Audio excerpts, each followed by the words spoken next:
오늘 여러분과 나눌 말씀의 제목은 죽으면 죽으리이다.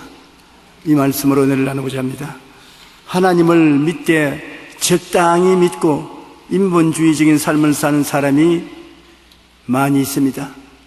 이와 같은 사람은 모든 일에 자기 중심으로 살고 자기가 유익되고 자기에게 득이 되는 일이면 하지만은 조금이라도 예수님을 믿고 교회 출석함으로 손해가 다가온다고 생각하면 단호히 등을 돌리는 삶의 태도를 갖고 신앙생활을 하는 사람인 것입니다. 이런 미지근한 신앙생활을 하는 사람은 삶의 중대한 위기를 겪을 때 하나님께 부르짖어 기도해도 하나님이 응답하지 아니하십니다. 평소에 하나님을 등한히 여기고 사는 사람은 자기가 위기를 처했을 때 하나님께 부르짖어도 하나님은 귀를 돌리고 마시는 것입니다. 하나님은 여러분에게 절대 신앙을 요구하는 것입니다. 그것은 무슨 말이냐 하면 하나님을 일단 믿었으면 절대적으로 사랑을 하고 나오라는 것입니다. 하나님 이외에 더 사랑하는 것이 없기를 바라고 있는 것입니다. 이것이 사랑의 속성인 것입니다. 하나님만 사랑하기를 원하시는 것입니다. 하나님은 원래 사랑이신 것입니다. 하나님은 당신과 교제하기 위해서 사람을 당신의 형상과 모양대로 지으셨습니다. 그러므로 하나님이 여러분을 사랑하는 것만큼 하나님 형상과 모양으로 지음받은 여러분도 하나님을 사랑해 주기를 원하시고 계신 것입니다. 성경의 요한복음 3장 16절 여러분 잘 아시다시피 하나님이 세상을 이처럼 사랑하사 독생자를 주셨으니 주님이 얼마나 사랑했느냐? 이처럼 사랑했다. 이처럼이 무엇이냐? 당신의 독생자를 우리에게 내어주는 것입니다. 독생자라는 것은 굉장히 의미가 깊습니다. 오직 하나밖에 없는 유일한 자기의 사랑하는 자를 우리에게 내주었다는 것입니다. 그러므로 말미암아 그가 몸짓고 피 흘림으로 우리의 죄와 불의, 추악과 저주, 절망과 죽음을 다 대신 청산해버리고 말기 때문에 믿기만 하면 구원을 베푸신다는 것입니다. 하나님은 당신의 형상과 모양대로 지음받은 사람을 한 사람도 잃어버리기를 원치 않습니다. 그러므로 외아들 예수 그리스도를 내어줄 때 엄청난 희생을 하신 것입니다. 여러분과 저를 사랑한 그 사랑이 희생이 대단했습니다. 쉽게 사람들은 하나님이 우리를 버리실 줄 생각하는데 우리를 향한 하나님의 사랑의 대가를 너무나 크게 지불했기 때문에 쉽게 버릴 수가 없습니다. 하나님은 여러분과 저를 만세 전에 보셨습니다. 성경에 보면 하나님께서 만세 전에 하나님이 우리를 보시고 예정을 하신 것입니다. 너는 내 아들, 딸이 될 것이라고 예정하시고 때가 오면 하나님이 부르셨습니다. 여러분 생각으로 남편이 가니까 교회에 따라 나왔다, 아내가 가니까 함께 왔다, 친구가 전도하니까 따라왔다. 물론 그 말이 맞습니다. 눈에 보이는 현실에서. 그러나 배우의 사전을 살펴보면 만세전에 하나님이 이때 이러한 방법으로 여러분을 불러서 구원하기로 작정하신 것입니다. 여러분 하늘나라에 들어온 것은 하나님의 작정에 의해서 들어왔지 하나님의 작정을 떠나서는 들어올 수 없습니다. 하나님이 여러분을 손등에 있는 손금처럼 알고 계십니다. 하나님이 여러분을 사랑해서 부르셨습니다. 저도 하나님이 부르셔서 목사가 되게 만들었지 내가 자원한다고 목사가 되지 않았습니다. 하늘나라는 놀랍게도 하나님은 지원병은 원하지 않습니다. 지원병은 원하지 않아요. 하나님이 택해서 부르시지. 그러므로 여러분 오고 싶으면 오고 오기 싫으면 안 오는 그런 상황 속에서 예수를 믿은 것은 아닙니다. 하나님이 여러분을 천국까지 데려가기로 작정을 하신 것입니다. 하나님 작정을 누가 막을 수가 있는 것입니까? 마귀가 아무리 야단 법석을 해도 하나님의 작정을 무너뜨릴 수는 없습니다. 로마서 5장 8절에 우리가 아직 죄인 되었을 때 그리스도께서 우리를 위하여 죽으심으로, 우리가 뭘 잘난 것이 있어서 주님이 대신 죽으시자 모르는데 아직 죄인 되었을 때, 죄를 짓고 불의하고 추악한 죄인 되었을 때 예수님이 우리 대신해서 죽으신 것입니다. 그러므로 하나님께서 우리에 대한 자기의 사랑을 확정하시느니라. 하나님이 얼마나 나를 사랑하십니까? 네가 죄를 짓고 사탄의 사자가 되어 있을 때, 그때 벌써 너를 위해서 예수님이 십자가에 대속의 죽음을 죽도록 하셨다는 것입니다. 사람들은 죽는 것이 그렇게 불안하다고 생각하지 않습니다만, 죽음이라는 것은 우리 생명의 종결을 말하는 것입니다. 이 세상에 죽는 것보다 더 무서운 것이 없습니다. 하나님께서는 그 죽음을 가지고서 시험을 치시는 것입니다. 내가 너를 얼마나 사랑했느냐? 아들을 죽음에 내주었다. 예수님 나를 얼마나 사랑하셨습니까? 너를 대신해서 십자가에 못 박혔다. 그 이상의 사랑은 찾아볼 데가 없기 때문에 더 설명을 붙일 수 없는 것입니다. 우리 인간으로서의 하나님을 얼마나 사랑하는가를 시험해 보신 이가 있습니다. 그게 아브라함인 것입니다. 아브라함이 100세에 기도 응답을 받아서 아들 이삭을 얻었는데, 아들 이삭이 10대쯤 됐었을 때 얼마나 아브라함에게는 아들이 귀한지 모르겠습니다. 아버지와 같이 들에 나가서 일을 하고 밤늦게 같이 들어오면서 손을 잡고 들어오고, 아버지 팔다리 아픈 것을 만져주고 때를 밀어주고 손을 붙잡아주고, 아브라함은 기통차게 행복했습니다. 나이가 100살이 되면은 여러분, 목욕할 때 조심해야 돼요. 쉽게 넘어지는 것입니다. 목욕하다가 넘어져서 다리가 부러지고 허리를 다치고 이 세상을 하직도 하고, 그런 바로는 제가 많이 보았었습니다. 그런데 누가 아브라함을 붙들어줍니까? 10대 되는 이삭이 아버지 손을 잡고 등도 밀어주고 때도 밀어주고 옷도 입혀주시고, 자완 이삭이라 하면 정신을 차리지 못할 만큼 아브라함이 사랑했습니다. 그런데 하루 하나님 앞에 기도하는데 하나님의 음성이 들려오는 것입니다. 아브라함아, 예, 제가 여기 있나이다. 내 사랑하는 독자 내 아들 이삭을 모리아산 내가 지시하는 땅으로 가서 내게 번제로 드리라. 그러고는 하나님 말씀이 그쳤습니다. 번제라는 것은 뭐냐면, 잡아서 전부 각을 떼서 팔은 팔대로 떼고 다리는 다리대로 떼고 목은 목대로 떼서 그럼 장작불 위에 얹어서 태워서 하나님께 분양하는 것을 말하는 것입니다. 정말 사람으로서 상상할 수 없습니다.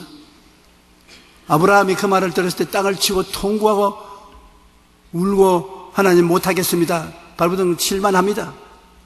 그런데 아브라함은 지금 시험을 치고 있는 것입니다. 하나님이 너가 정말 나를 사랑하는가? 사랑은 증명되어야 되는 것입니다. 증명하지 않은 사랑은 사랑이 아닙니다. 아브라함은 그 전날 이삭 보고, 야, 한 사흘 동안 우리 모리아산에 가서 제사 드리고 오자. 함께 가자. 가는데 엄마에게 간다고 말하고 가야지. 너무 엄마는 지금 나이를 많이 먹어서 잘 기도 듣고 앞도 잘 못 보니까 그냥 두고 가자. 엄마 들썩였다는 마음이 흔들리면 안 되거든요. 그래서 이삭을 데리고 제사 드릴 필요한 나무도 다 이삭이 걸머지고 불씨도 가지고 종들을 데리고 사흘길을 걸어가는 것입니다. 하루를 걸어가 저녁이 되면 들판에서 자지요. 그때 호텔이 어디 있습니까? 그러면 다 아버지가 편안히 자도록 이삭이 돌봐주고, 아침에 일어나면 거기에서 무슨 먹을 것도 만들어가지고서 아버지께 대접을 하고, 정말 죽을 지경입니다. 죽을 지경입니다. 사흘 길을 걸어가서 이제 산 꼭대기로 올라가야 되는데 이삭이 말합니다. 아버지, 여기에 장작도 내가 걸머지고 있고 불씨도 내가 가져가 있고 칼도 있는데 우리가 제사를 드릴 양은 어디에 있나이까? 심장이 칼로서 찔리는 것 같습니다. 아들을 덩어리를 두들겨주면서 아들아, 재물은 하나님이 친히 준비하신다고 하셨다. 그리고 종들을 보고 너희는 여기 있으라. 아들과 나는 산 위에 올라가서 제사 지내지고 다시 돌아올 것이다. 여기 아브라함은 이삭을 하나님께 드리도 하나님은 사랑이기 때문에 젖더미 가운데서 도로 살려줄 것을 믿었습니다. 그러므로 종들에게 말하기를 내가 이 아이와 같이 제사 드리고 함께 돌아오겠다고 말하십니다. 죽으면 함께 못 돌아오잖아요. 함께 돌아오라는 것은 부활할 것을 믿은 것입니다. 그러나 그 아들을 데리고 산에 올라가서 함께 제단을 만들고 그 다음 그 아들에게 손 내놓고 다리 내놓아라. 내가 너를 묶어야 되겠다. 왜냐하면 하나님 너를 잡아 제사를 드려야 되겠다. 나는 아브라함만 위대한 것이 아니라 그 아들 이삭도 위대하다고 봅니다.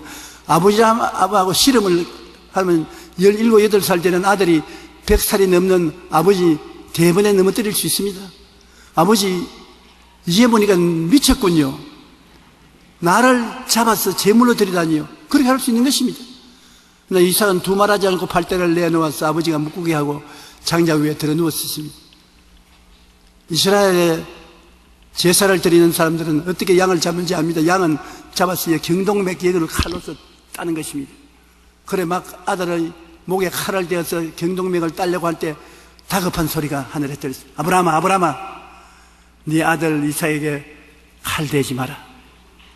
하나님이 얼마나 영광을 받으시던지 하나님이 하하하하, 아브라함아, 네가 평소에 나를 사랑한다고 늘 말하더니 참말이구나.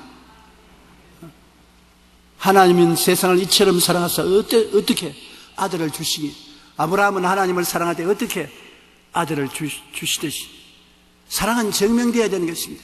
하나님은 여러분에 대한 사랑을 증명했습니다. 그것은 아들을 주셨기 때문인 것입니다. 예수 그리스도를 통해서 죄를 짓고 불의하고 추악하고 버림을 받아야 마땅한 우리들이 죄지은 그대로, 못난 그대로, 빈손든 그대로 아버지 앞에 나와서 씻음을 받고 변화를 입어 하나님 백성이 되고 천국 영생을 누리게 되는 것입니다. 이게 얼마나 놀라운 것입니까? 하나님께서는 여러분 이와 같이 큰 사랑으로 하나님에 대한 사랑을 갖게 되기를 원하시는 것입니다.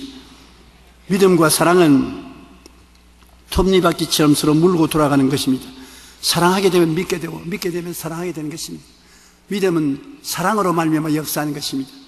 사랑하면 믿어야지요. 그러므로 우리가 하나님은 이처럼 사랑하사 독생자를 주셨으니까 예수님을 믿고 하나님을 믿는 것은 하나님의 사랑이 우리에게 있기 때문에 우리가 믿는 것입니다.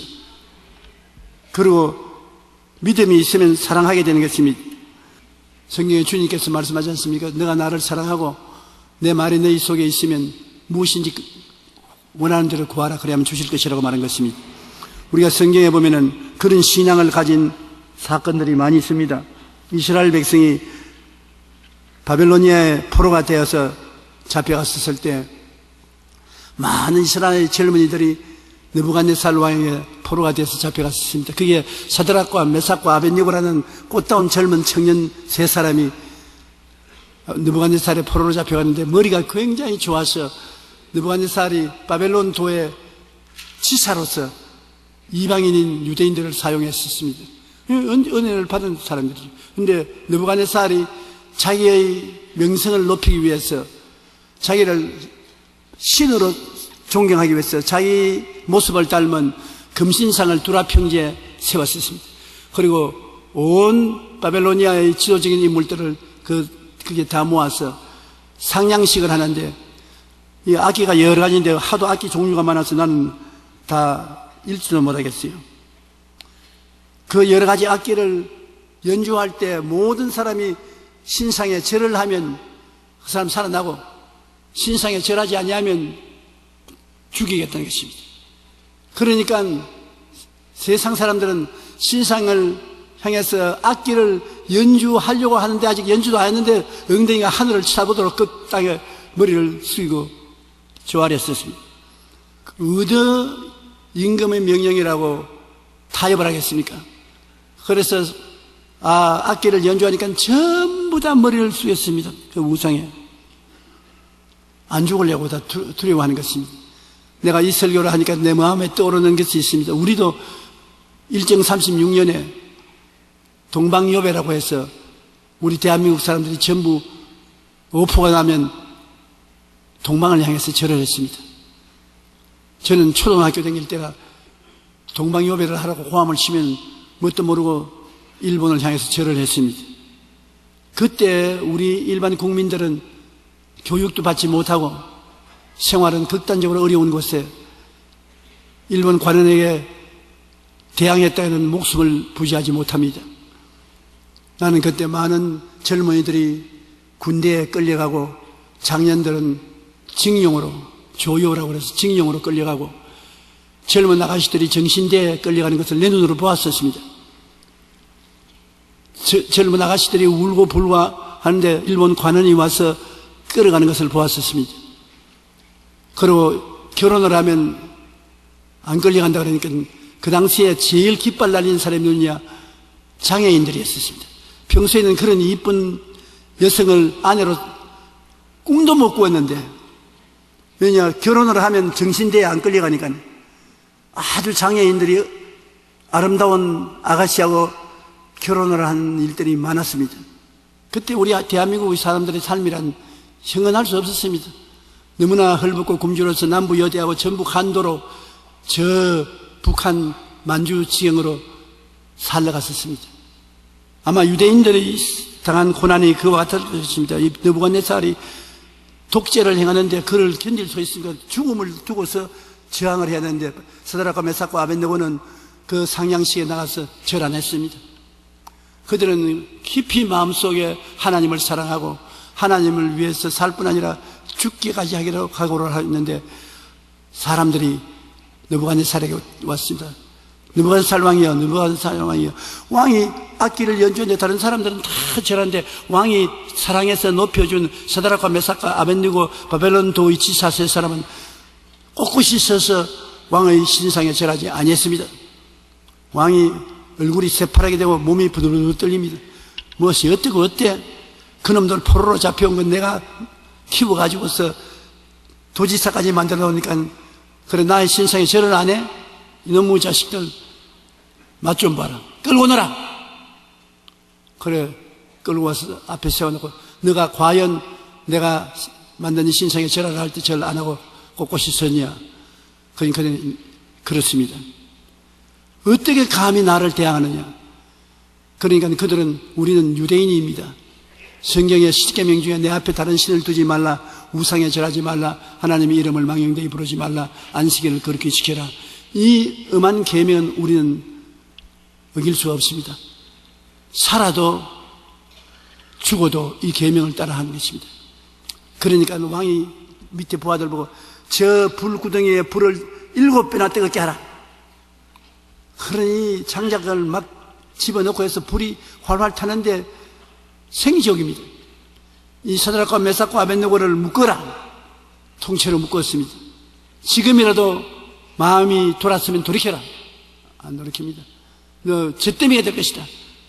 우리는 젖더미가 되어도 좋습니다. 하나님 아버지, 우리가 하나님을 믿으면 이 하나님은 우리를 이 불구덩이에서 건져내실 수 있는 능력이 있는 하나님이요, 건져내지 아니하실지라도 우리는 우상에 절하지 않습니다.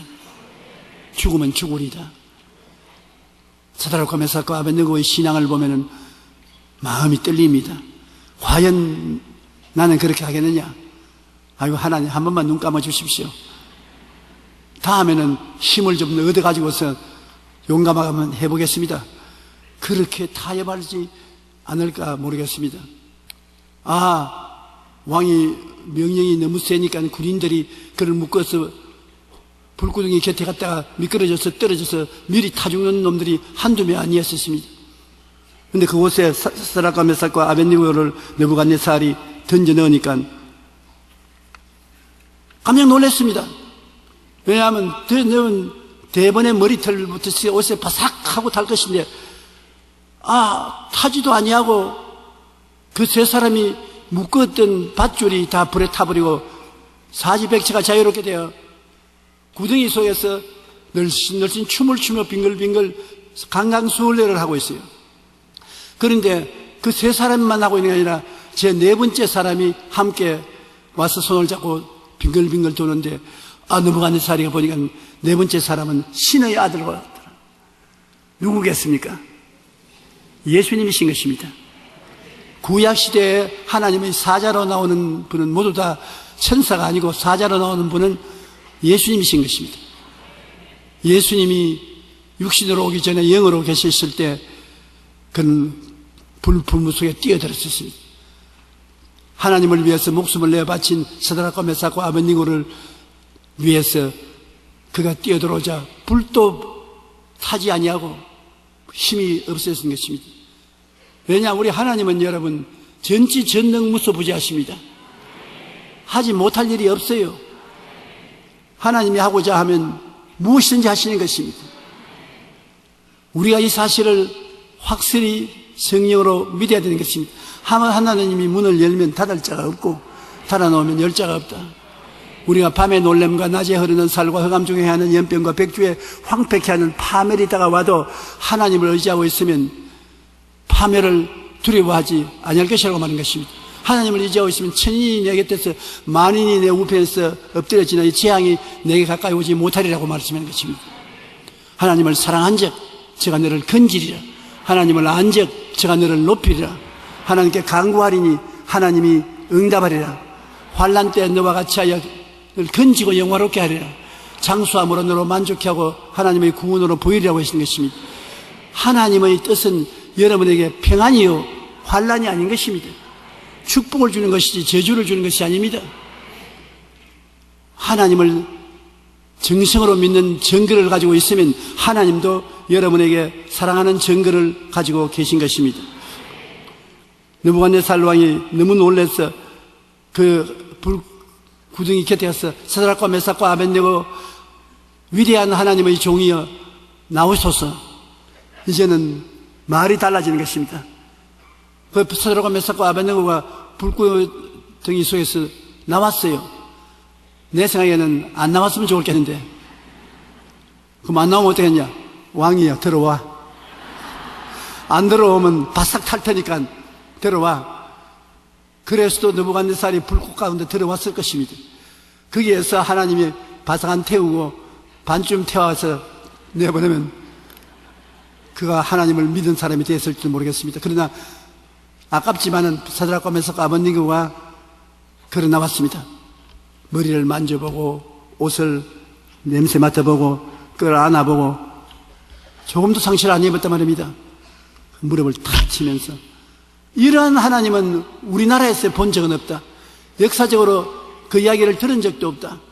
이제부터 우리나라에서 누구든지 사드락과 메삭과 아벳네고의 하나님에 대해서 집안 쓸데없는 소리를 하고 비하해서 말하고 조롱하면 그놈은 잡아서 죽이고 집은 그런 무더기로 만들어.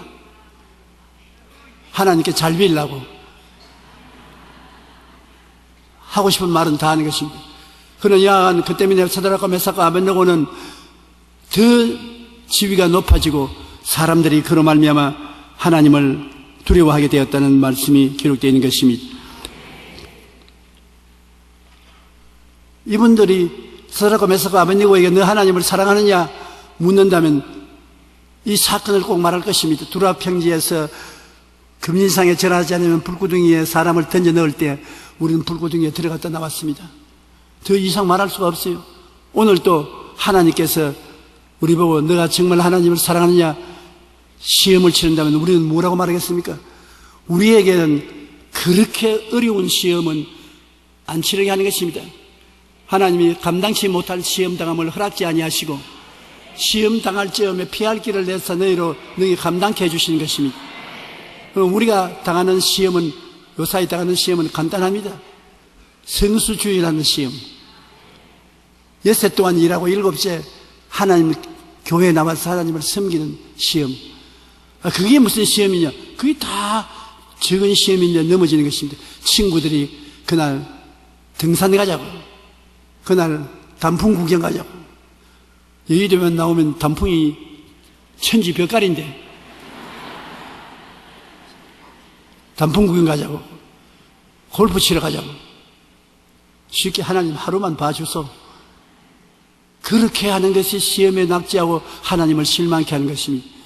또 11조 문제도 그렇습니다. 11조가 드려야 되는데 월급 봉투는 가벼운데 11조를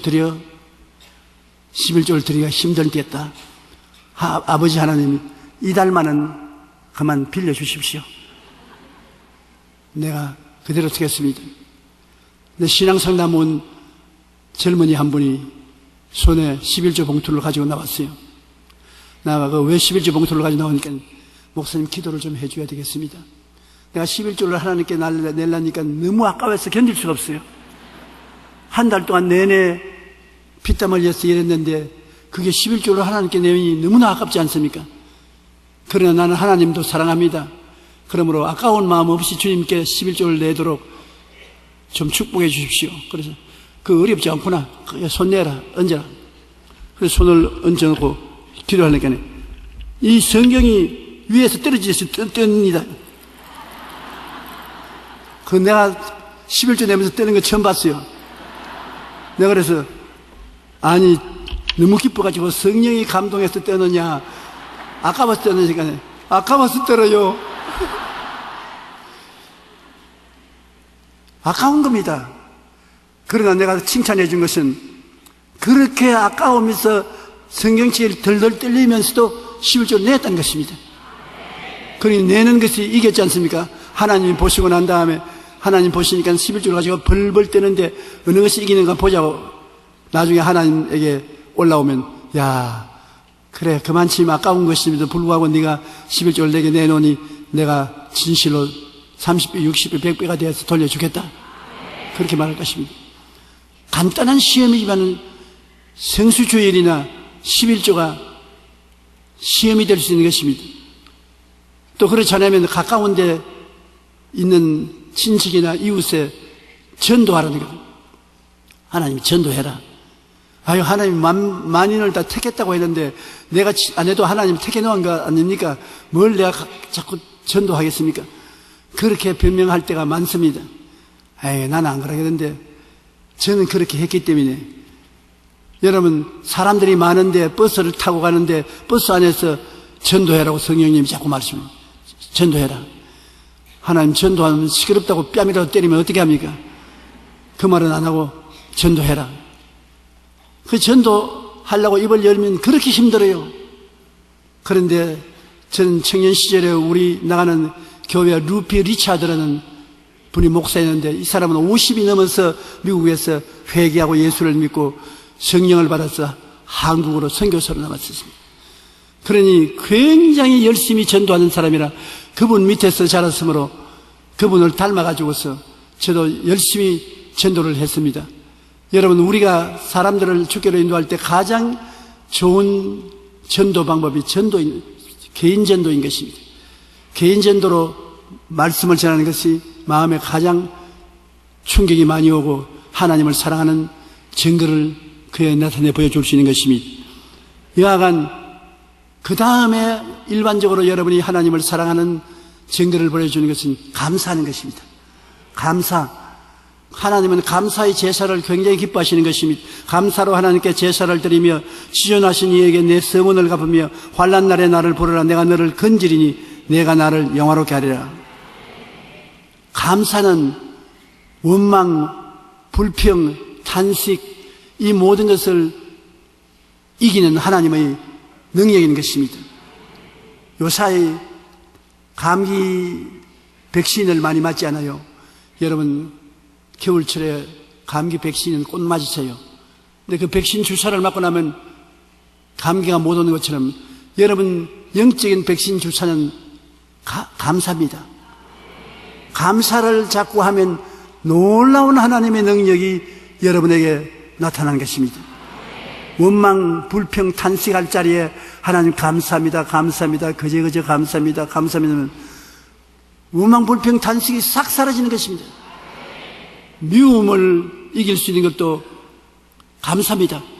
내게 굉장히 미운 사람이 있으면 그 사람을 마음속에서 이기기 위해서는 하나님 그 사람을 인하여 감사합니다. 그 사람 복 받아주십시오. 감사합니다. 간절한 거저거저 감사합니다. 감사합니다. 나중에 미운 생각이 싹 없어지고 그 사람 잘 되기 위해서 축복 기도하게 되는 것입니다. 저는 오늘 또 강단에 올라오기 전에 내가 별로 감사하기 싫은 사람을 큰 감사를 하고 나왔습니다. 그러니 내 마음속에 지금도 미움이 없어요. 하나님이 우리가 신앙생활을 하는데 이겨나갈 수 있는 길을 열어놓으신 것입니다. 그러므로 여러분께서 감사의 제사를 드릴 수 있게 되기를 바랍니다. 이것이 하나님이 여러분 신앙을 시험해 보는 것입니다. 원수들이 여러분 앞에서 날뛸 때 감사를 하냐 하냐 시험해 보시는 것입니다. 우리는 별로 큰 시험은 안 당하지만은 이러한 평범한 시험을 늘 당하는 것입니다. 시험에 하나님은 이기도록 다 예배해 놓은 것입니다. 하나님께서 빌립을 시험해 보지 않았습니까? 갈릴리의 광야에 나갔을 때 남자만 5,000명, 부녀자 기만 명이 모여왔을 때 예수님께서 빌립을 불러셔서 빌립아, 이 사람들에게 어디서 떡을 사서 먹이겠냐 말씀했는데 성경에 보니까 예수님은 어떻게 하시겠어를 알면서 빌립을 시험한다고 말한 것입니다. 빌립은 시험을 치러서 졌지요. 하나님 못 먹입니다. 떡 살 것도 없고 돈도 없고 사람이 너무 많고 먹일 시설도 없고 못 먹입니다. 못한다고 해서 시험에 낙제하시나 안드레는 보리떡 5개와 물고기 2마리 가지고서 주님께 나와서 시험에 합격한 것입니다. 이런 시험을 우리가 항상 당하게 되는 것입니다. 할 수 있느냐 할 수 없느냐 그런 것을 가지고 시험하는데 여러분 우리는 항상 예수 그리스도의 성령이 마음속에 계심으로 할 수 있는 사람들이 되어 있습니다. 할 수 있거든요. 무슨 말이냐? 믿는 자에게는 능치 못하심이 없나니라. 여러분 할 수 있습니다. 하려고 하면 합니다. 왜냐하면 능력이 여러분에게 있기 때문인 것입니다.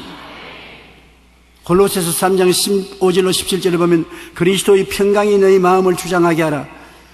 너희는 평강을 위하여 한 몸으로 부르심을 받았나니 너희는 또한 감사하는 자가 되라. 하나님이 여러분에게 평안이 오도록 만들어 놓았다는 것입니다. 전자의 평안이 귀중한 선물입니다. 감사를 통해서 평안이 마음속에 다가오게 되는 것입니다. 그리스도의 말씀이 너희 속에 풍성히 거하여 모든 지혜로 피차 가르치며 권면하고 시와 찬송과 신령한 노래를 부르며 감사하는 마음으로 하나님을 찬양하고 또 무엇을 하든지 말에나 일에나 다 주의 이름으로 하고 그런 힘으로 하나님 아버지께 감사하라. 꼭 감사가 계속 나오는 것입니다. 여러분께서 감사할 때는 말할 수 없이 감사하고 감사할 수 없는 형편에 감사하게 되면 하나님의 능력이 나타나서 더 감사하게 만들어주는 것입니다. 옛날에 시골에서 공동 우물가에 나가면 수돗물 펴리는 펌프가 있어요. 펌프 어떤 데는 물이 차여 있어서 핸들을 움직이면 물이 펑펑펑 나오는데 어떤 데는 가면 덜렁 하고 물이 한 방울도 안 나옵니다. 그러면 시골 아낙네가 물이 없다고 돌았습니까? 아닙니다. 물동에 내려놓고 물 몇 바가지 가져와서 그 속에 부어 넣습니다. 물을 부어 놓고 난 다음 핸들을 움직이면 퍽 물이 싹 나옵니다. 그런 거 해보셨죠? 감사도 안 가진 것입니다. 주위에 다 메마르고 내가 아무리 감사를 해도 목에 딱 걸쳐서 감사가 안 나오는데 아이고 오늘은 감사 안 나오니까 그만하자. 그러지 말고 감사 안 나온 조건을 보고서 감사를 하기 시작해요. 물을 몇 배같이 붓듯이 몇 바같이 감사를 해요. 감사합니다. 주님 감사합니다. 감사합니다. 하나님 감사하기 짝이 없어요. 너무 감사합니다. 감사합니다. 그러면 뱃속에서 퍽 그 다음에는 감사가 넘쳐나기 시작하는 것입니다.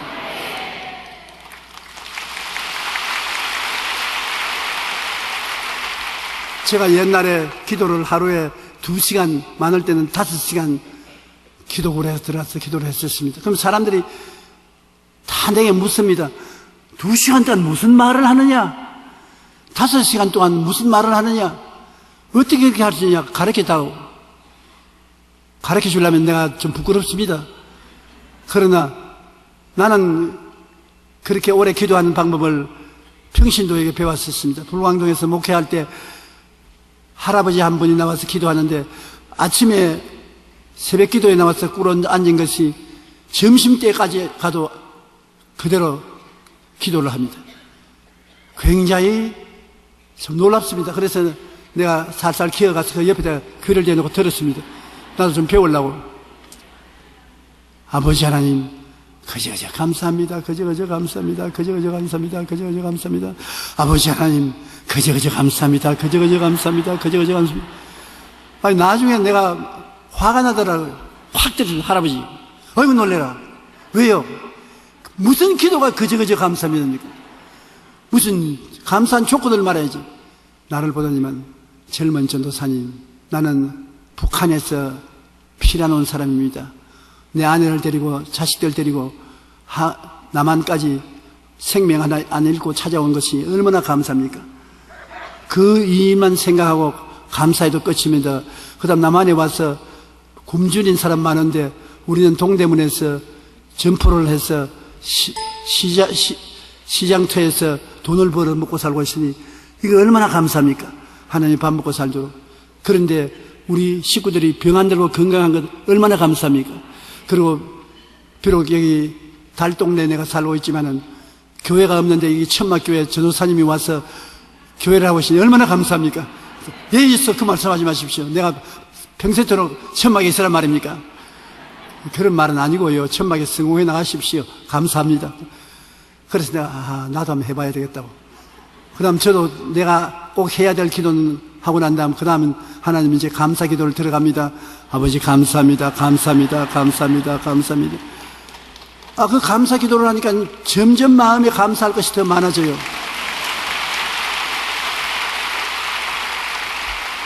그래서 요 사이도 꿇어 앉아서 극히 필요한 것은 아는 말로 하고 그 다음에는 감사를 해요. 감사를 실컷 하고 난 다음에 그 다음 꼭 하나님이 잊어버리지 않고 들어주시기를 원하시면 하나님 드립니다 하고 편지를 써요. 보통 기도는 잊어버리지 않습니까? 하나님께 편지를 씁니다. 하나님 아버지, 오늘은 본교회 사부 예배 말씀을 증거하러 갑니다.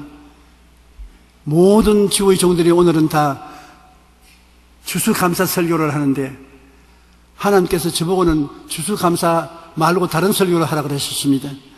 그러니까 딴 설교를 할 테니 성령께서 도와주시옵소서. 안 도와주면 나 큰 낭패납니다. 꼭 도와주실 줄 믿습니다. 그리고 예배를 마치고 나갈 때 우리 성도들이 모두 다 한 가지씩 하나님의 은혜의 보화를 품고 나가게 해 주시옵소서. 예수 이름으로 믿습니다. 그렇게 편지를 지금은 내가 하나님께 요구하는 것이 굉장히 뚜렷해지요. 그 다음 그 편지를 내가 소리내어 읽습니다. 읽고 난 다음 그 편지를 찢어서 불로 태워버립니다. 그러면 하나님과 나와만 알지 다른 사람 모릅니다. 감사의 제사를 드리고 편지에서 감사하고 하나님과 같이 있으면 얼마나 행복한지 말로 다룰 수 없습니다. 하나님이 마음속에 계셔서 행복해야 행복하지, 인간적으로 갖는 행복은 조금 있다가 바람에 날리는 개와 같이 없어져 버리고 마는 것입니다. 여러분 오늘 모두 다 감사로 제사를 드리는 여러분 되시기를 주님 이름으로 축복합니다. 우리가 하나님을 감사하게 되면 하나님을 더 믿게 되고, 더 믿게 되면 사랑이 넘쳐나고, 사랑이 넘쳐나면 믿음이 더 강해지는 것입니다. 하나님의 절대적인 사랑을 우리에게 주셨으므로 하나님을 우리가 믿을 때 절대적으로 믿어야 되는 것입니다. 하나님은 예수님을 우리에게 보내셔서 사랑할 때 절대적인 사랑인 것입니다. 그 이상의 사랑은 없습니다. 하나님이 이처럼 나를 사랑해 주셨다. 그러므로 나도 절대적인 믿음으로 이처럼 하나님을 믿어보자. 살든지 죽든지 흥하든지 망하든지 성하든지 쇠하든지 믿습니다로 나가보자. 한껏 한 믿어서 내 자신을 내어 던지면 하나님이 반드시 그 믿음을 통해서 역사해 주시는 것입니다. 여러분의 믿음이 적으면 적은 그릇이고 크면 큰 그릇이 되는 것입니다. 하나님께서는 여러분 믿음대로 될지라고 말씀했기 때문에 적은 그릇은 적게 채워지고 큰 그릇은 크게 채워지는 것입니다. 하나님께서는 믿음을 공수로 돌아가게 만들어주지 않습니다. 우리가 정말 목숨을 내놓고 믿어봐야 되는 것입니다. 너무나 우리는 목숨이 상처를 입을까 싶어서 겁을 내서 맡기지를 못합니다. 물에 빠진 사람이 물에 안 깔아앉으려고 허우적이고 발버둥을 치면 칠수록 물에 점점 더 깔아앉고 죽거나 살거나 물에다 몸을 맡겨버리면 떼는 것처럼 신앙도 한 가지인 것입니다. 죽으면 죽으리다 하고 내가 맡기면 하나님이 여러분을 띄워주시는 것입니다. 그러나 안 죽으려고 발버둥을 치면 점점 더 깔아앉는 것입니다. 절대적인 사랑으로 하나님을 믿어보면 하나님이 여러분에게 대해서 증거해 주시는 것입니다. 제가 절대적인 사랑과 믿음을 해야만 될 그러한 장면이 있었습니다. 언젠가니 심장병 세우기 위해서 평양을 방문했을 때 했었습니다.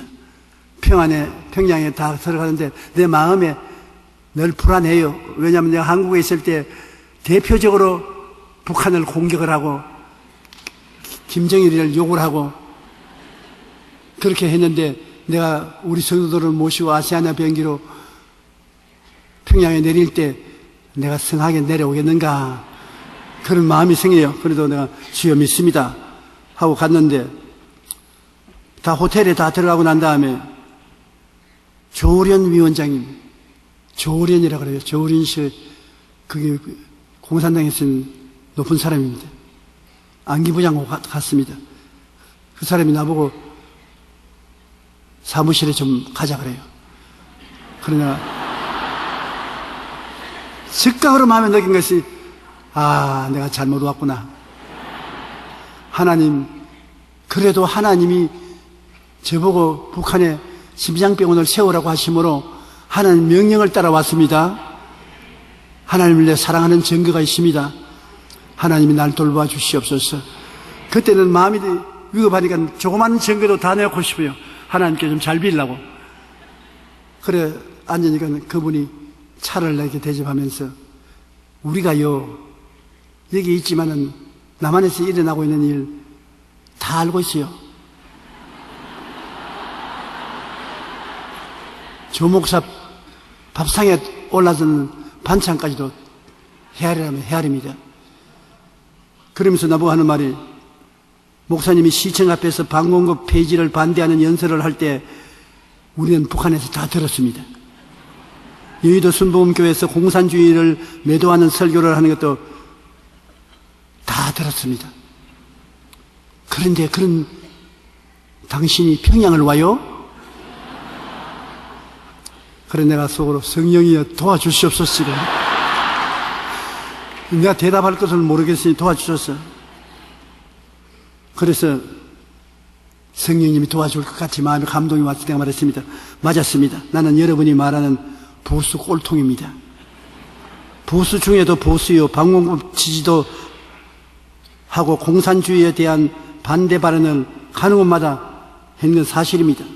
그러나 성경 말씀에 하나님께서 내 이웃을 내 몸같이 사랑하라고 하였으며 사람은 정치의 제도를 초월한 사랑을 함으로 내가 북한에 왔습니다. 북한의 정치와 제도를 바꾸려고 온 것도 아니고 혁명을 일으키러 온 것도 아닙니다. 사랑하려고 왔습니다. 여기 많은 병원이 있지만 심장 전문 병원은 없어서 수많은 심장병 환자가 죽어가고 있지 않습니까? 북측에 있는 동포와 그 자녀들이 죽어가는 것을 그대로 볼 수가 없어서 사랑으로 말미암아 정치나 사상을 초월해서 북한에 왔습니다. 제가 처음에는 아차 잘못 왔구나 생각했어요. 그러나 곧장 그리스도의 사랑으로서 모든 것을 해결할 수 있다고 생각하기 때문에 저는 안심하고 있습니다. 예수를 사랑하기 때문에 북한에 왔고 여기에서 내가 못 내려가더라도 예수님을 사랑하기 때문에 못 내려갔지 정치 때문에 못 내려간 것은 아닙니다. 그리고 예수님을 사랑하면 주님께서 반드시 저를 건져줄 줄 믿습니다.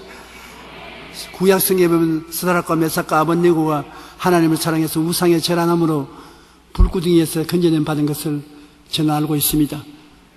내가 올라왔으니 심장병 세워놓고 내려가도록 하십시오. 웃으면서 왠지 조 목사님에게 적개심이 없습니다. 여기서 병원만 잘 세워주십시오.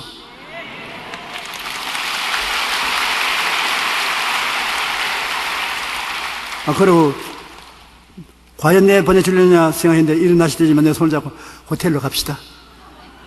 그리고 북한에 있는 그 며칠 동안에 하마나 감옥으로 갈란가 자꾸 마음이 부정적으로 생각하는 것입니다.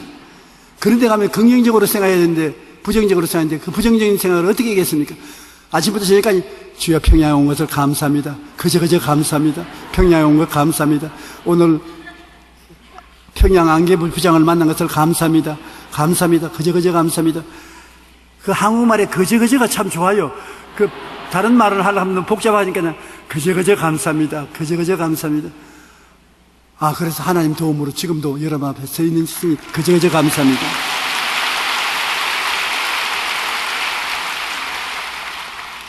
나는요, 어릴 때 우리 어머니가 전지전능한 줄 알았습니다. 어머니가 들었으면 못할 것이 없어요. 내가 어릴 때 가만히 보니까 할머니에게 꾸중 들을 때도 어머니가 치마 자락으로 나를 둘러싸면 오케이, 괜찮고, 아버지가 제가 잘못했다 꾸짖으면 왜 애를 데리고 자꾸 꾸짖냐고. 이리 오너라! 어머니가 나를 싹 치마 밑으로 감추면 피란치가 돼요. 그래서 내가 속으로, 야, 어머니가 우리 집안에서는 제일 파워가 있구나. 그래서 물을 펴려면 우리는 높은 곳에 집이 있는데 밑으로 내려가서 논뜰을 지나가면 우물이 있어요. 그 물을 푸는데 우리 어머님께서 계속 어떤 데는 용기야 저기 가서 물 한 주연자 퍼오느라 얼마나 겁이 나는지 밑에 내려가면 꼭 귀신이 나올 것 같아요. 그 귀신 나온 곳에 무사히 가려고 하면 뛰기 시작하면 내 발걸음이 겁이 나서 더 뛰어요. 그럼 비둘기가 화닥닥 하든지 토끼가 뛰어나오든지 하면 아주 기절초풍을 해요. 그런데 어머님이 물 길러 갈 때 용기야 이리 오느라 같이 가자. 어머니하고 같이 가면 얼마나 마음이 편한지 모르겠어요. 어머니가 날 사랑하는 줄 알고 어머니가 전지전능한 줄 알기 때문에 사랑하는 어머니가 전지전능하기 때문에 뭐 토끼가 나와도 비둘기가 날아가도 귀신이 나와도 까딱없다. 그래 같이 물을 길러서 와도 귀신도 안 나오고 무서운 짐승도 안 나오고 편안하게 왔다 갔다 하는 것을 기억합니다. 그래서 나는 지금 요사이 생각하면 어린아이 때 모르니까 어머니가 있어도 모든 일에 담담했는데 어머니보다 더 나은 전지전능하신 분을 알게 됐어요. 여러분 누군지 아시지요? 우리 하나님이신 것입니다. 시편 118편 6절에 야훼는 내 편이시라 내가 두려워하지 아니하리니 사람이 내게 어찌할까요? 하나님이 함께 하시면 그 누구도 우리를 해칠 수 없습니다. 우리가 하나님을 경외하고 잘 섬기면 세상 어떤 것도 두렵지 않고 어떤 순간에도 담대해질 수가 있는 것입니다. 신학자 벤게일은 말하기를 하나님을 두려워하는 사람은 하나님 외에 모든 것을 두려워하지 않는다. 하나님을 두려워하는 사람은 모든 것을 두려워하지 않는다. 왜냐하면 하나님이 우리를 사랑하고 계시기 때문에 우리의 방패가 되어 주시기 때문인 것입니다. 하나님이 여러분을 사랑하고 계신데 정말 믿어요? 증거를 내세웠어요. 하나님이 어떻게 여러분을 사랑합니까? 증거 있어요? 소리가 작는데. 하나님이 여러분을 사랑하는 증거가 뭡니까? 독생자를 주셨습니다. 잊어버렸네. 큰일 났구나. 마귀가 와서 하나님이 너 기도에다 귀를 안 기울여주신다. 그러면 야 이놈아 나에게는 증거가 있다. 독생자를 주신 증거가 있다. 예수님 이름으로 기도하노라. 그러면 얼마나 파워풀합니까? 응답해 주시는 것입니다. 저같이 별 볼 일 없는 사람도 50년 동안 목회하면서 기도했는데 예수 이름으로 기도한 것마다 하나님이 응답해 주셔서 지금까지 오지 않았었습니까? 하나님은 응답 안 해주시는 것보다도 응답해 주시기를 원하시는 하나님이신 것입니다. 여러분의 기도에 귀를 기울이지 않는 것이 아니라 귀를 기울이기를 원하시는 것입니다. 여러분의 신앙생활은 기적이 없는 것이 아니라 더 많은 기적을 체험하게 하기를 원하시는 것입니다. 예수 그리스도는 어제나 오늘이나 영원토록 동일하십니다.